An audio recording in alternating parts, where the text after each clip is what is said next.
To, čo sa stalo, bolo dávno. Možno ste čuli o ňom, slávnom. Vedel on presne, kde má miesto, nedal sa zlákať krivou cestou. Sťa zrastený, so svojou rodnou hrudou, okolo búrky, on radoval sa s dúhou.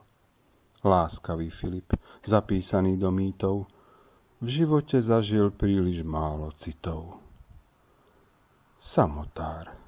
Lásku veľmi ťažko hľadal. Bola len jedna, čo ho mala rada. Mal totiž vadu. Veľmi čudný lúk. Nazývali ho Filip Buk.